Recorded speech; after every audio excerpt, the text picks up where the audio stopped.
Off to him. Okay, correct me if I'm wrong. ఈ 20 yearsలో మీరు చాలా సినిమాలు చేశారు, చాలా మంది హీరోయిన్స్తో వర్క్ చేశారు. బట్ ఒకే ఒక్క హీరోయిన్ని ఇంటి దాకా తీసుకెళ్ళి మీ అమ్మగారికి పరిచయం చేశారు, మీరా జాస్మిన్ గారిని. పందెం కోడి సినిమా తర్వాత. ఎలా మీకు తెలుసు అది?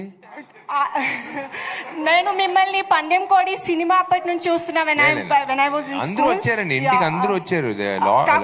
కాకపోతే పర్సనల్ గా మీరు తీసుకెళ్లి పరిచయం చేశారు అనేది జస్ట్ దట్ ఆకలేసింది అని చెప్పింది, రా ఇంటికి రా. నిజంగా అండి, నా ఫ్రెండ్, ఆమె నా ఫ్రెండ్ ఇవాళ దుబాయ్ లో మంచి స్థాయిలో ఉంది. నా ఫ్రెండ్ గా ఆకలేస్తుందని చెప్పింది, రా ఇంటికి రా, భోజనం ఇప్పిస్తాను, అమ్మ ఉన్నారు, నాన్న ఉన్నారు, భోజనం ఇప్పిస్తాను అని చెప్పాను. అంతే, దాంట్లో ఉందండి. విశాల్ గారు సార్, హరి గారి డైరెక్షన్లో మీరు 2007లో చేశారు భరణి అనే మూవీ.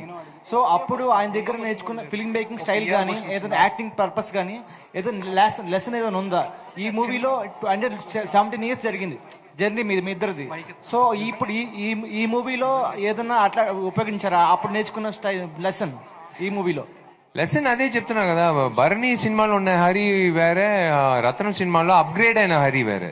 ఆయన అదే నేను ఆయనకి చెప్పే విషయం ఏమంటే, విశాల్, మన పూజ చేసినప్పుడు 8 సంవత్సరాలు, 8 సంవత్సరాల్లో పెరిగే, కాలేజీలో చదువుకున్నవాడు పెళ్ళి అయి ఉంటుంది, స్కూల్లో ఉన్నవాడు కాలేజ్ వచ్చి ఉండేవాడు, అందరూ అప్గ్రేడ్ అయి ఉంటారు. ఈ పాటికి సోషల్ మీడియా ఇదంతా, మనము అప్గ్రేడ్ అవ్వాలి కదా. సో ఆ విధంగా వచ్చి చాలా విషయాలు దీంట్లో పెట్టాలని చెప్పి అప్గ్రేడ్ చేసి ఈ screenplay upgraded version of Hari in Rathnam అని చెప్పొచ్చు నేను.